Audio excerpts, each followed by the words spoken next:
adventurers. Today in Geas Quest, I have a special one for you. It's a two-parter actually. The first part, this part, I'm gonna talk about what I look for in game designers and how to become a game designer yourself if you're thinking of entering this market. We have a list here and we're gonna go one by one. First of all is, if you want to become a game designer, practice makes perfect. Even if it is just really basic stuff, just keep practicing, keep making things. Because that's the only way you're gonna get comfortable with what you're doing. And as you're doing that, you're gonna actually develop your own style of writing. And it shows in a couple of game designers. A lot of them always stick with the tried and true way of whatever publishing company they're working for, be it small or big.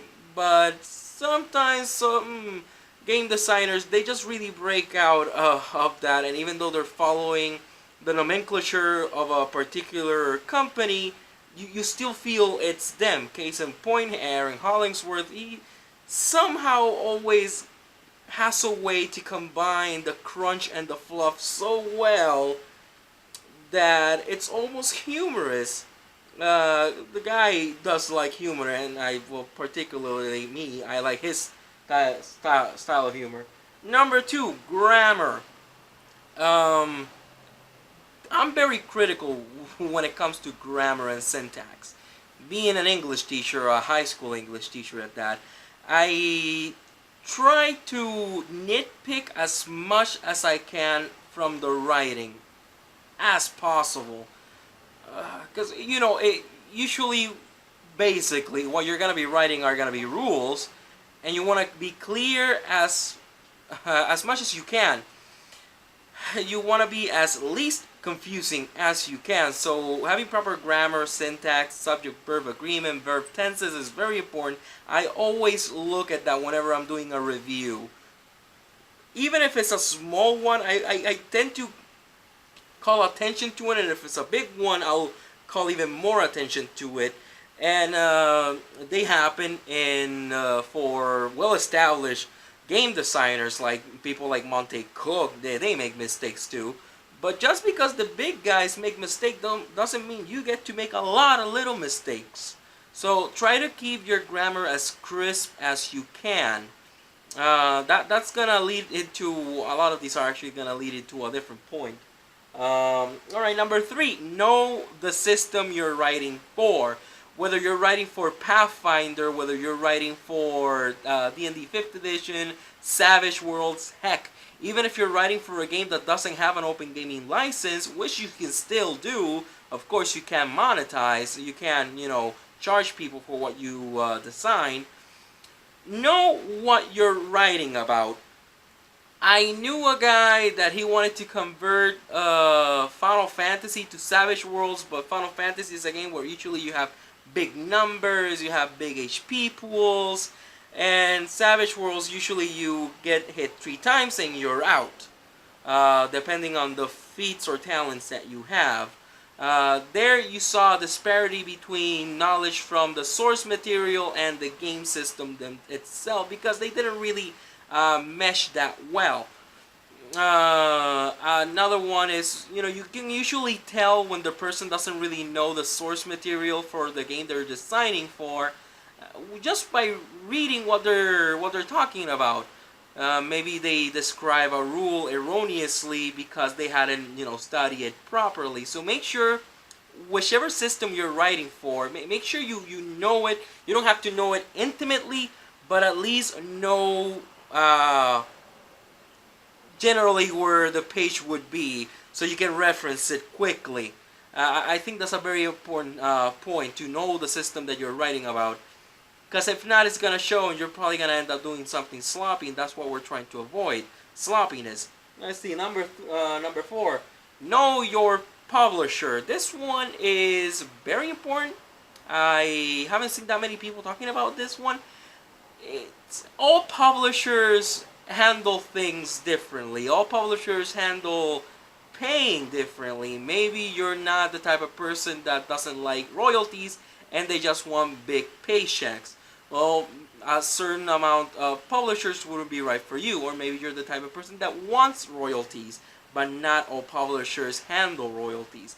Make sure you know your publisher, the style of writing they like. A lot of publishers nowadays, I know they release style guides for their own style of publishing and their own style of formatting and what they look for in a game designer. If they do have a style guide, make sure you check it out.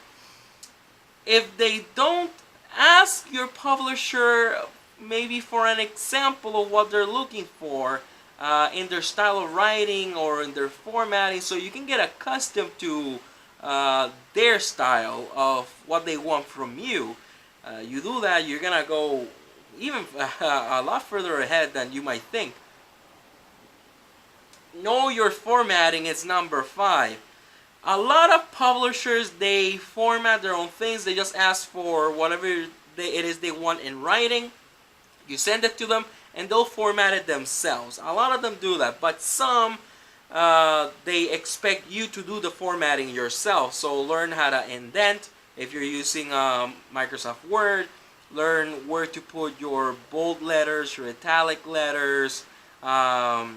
Make sure you know how to use the margins of the pages. Make sure you know how to do the double columns if they're using double columns, which is usually what everybody does. I also, whenever I'm reviewing, I look very deep into formatting. We're used to the typical. I have a book near me. We're used to the typical double column style. Most games are gonna have that style anyways. So I'm very critical also when it comes to formatting. Whenever I'm reviewing a book, again, you don't have to learn formatting completely because probably your publisher is still gonna do it, but some don't. So make sure you at least know the basics when it comes to formatting. Number 6 is know your market. This one's a weird one. When I mention know your market, basically what I mean is don't expect to make that much money from this. Usually tabletop role player designers, they get paid a cent a minute. Cent a minute, I wish. A cent a word. 1 cent a word. And sometimes they get paid half a cent. The really big designers big publishers might pay you 2 cents a word. But usually it always falls around the average is 1 cent per word. Treat it as a hobby. A hobby you get a little bit of money from. That's very important because you're not always gonna make something that's gonna have people's head turns.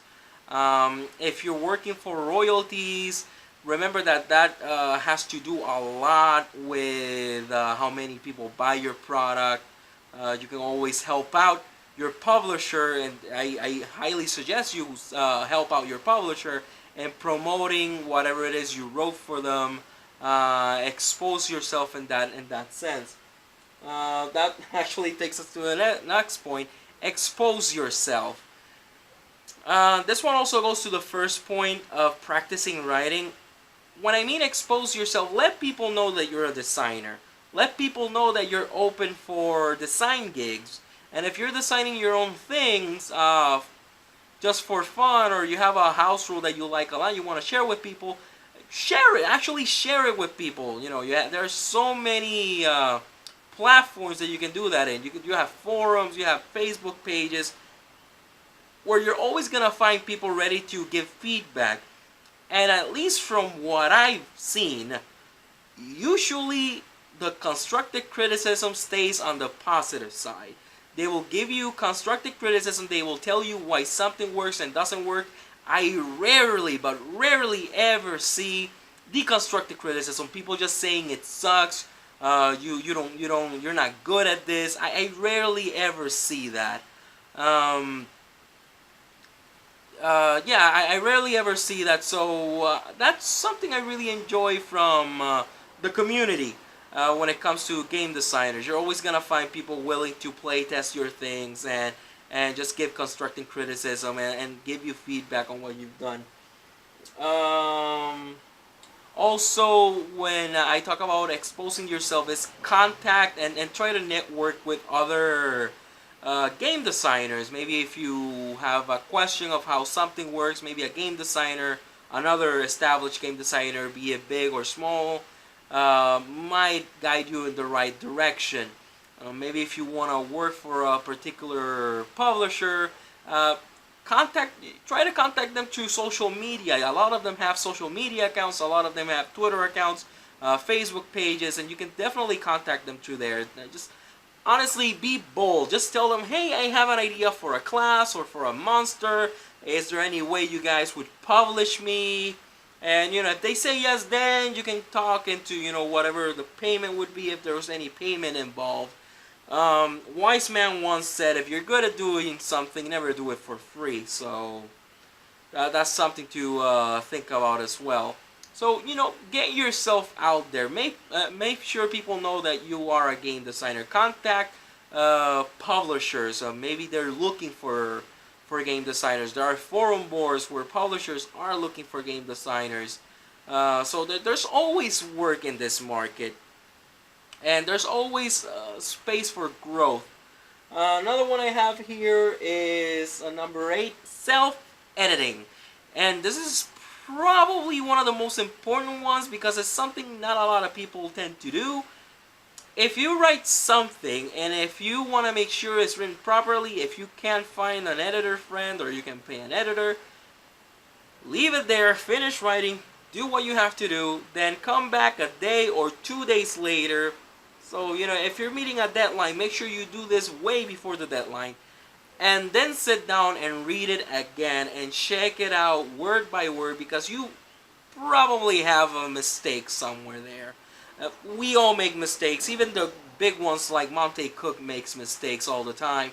So it's important for you to develop this this skill of self-editing if you don't have an editor yourself. Make sure that you can catch all the small mistakes you've done so you can edit properly and then send it to your publisher. I cannot get tired of this one. Self-edit. I see this a lot in the books I review, and it shows that not a lot of people tend to self-edit because they just take whatever it is the designer sent, the designer did, and they just publish it. And honestly, the way I see it, you, the designer, are making the publisher look bad if they end up publishing things with a lot of grammatical errors or bad formatting. Granted, it's also their job to do an editing process, but you can always take a bit of load off their shoulders because it is at the end of the day your own design. Another one is learn how to take criticism. This would be point number 9. Learn how to take criticism. I understand that a lot of us don't like negative criticism, but well, not everybody's gonna enjoy what you make, and sometimes somebody that doesn't like what you make might be making a good point in whatever it is they don't like about your design choice.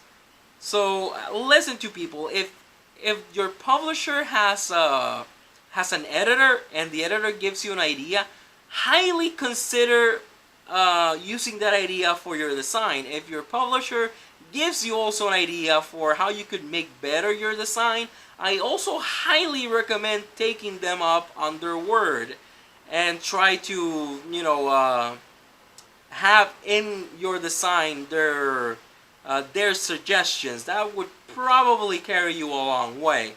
Last but not least, and I think this is the most important point, if you want to be a game designer, never stop writing. I took this advice from the Silver Lion Studios. They made a lot of Supers games. Supers games are those that use superheroes. They made a lot of systems for to play superheroes, and Tim Kirk, the founder of Silver Lion Studios, I remember in a video of his that I saw of his, he says never stop writing. That's honestly, I also think that's the most important thing you should take care of. Never stop writing, because if you really enjoy this and if you're serious of getting into game design, the more you write, the better you're gonna be at it. You're gonna end up developing your own style. People might end up recognizing you just for your writing. And you're gonna end up getting better at it. You are gonna end up getting better at self-editing if you keep writing, because if you keep writing, you keep self-editing. And the more you keep writing, the more you release out there, the more of a ping you're gonna make in other designers' radars and probably other publishers' radars. So yeah, that to me is the biggest point. Never stop writing.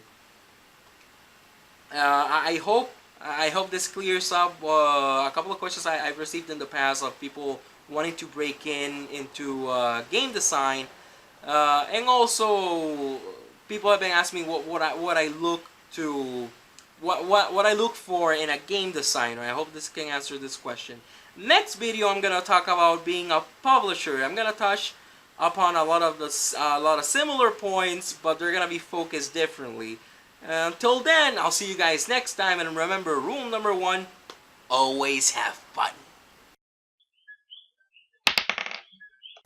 Like what you saw today? Remember to like, share, and subscribe. If you don't, it might get pitch black, and you are likely to be eaten by a grue.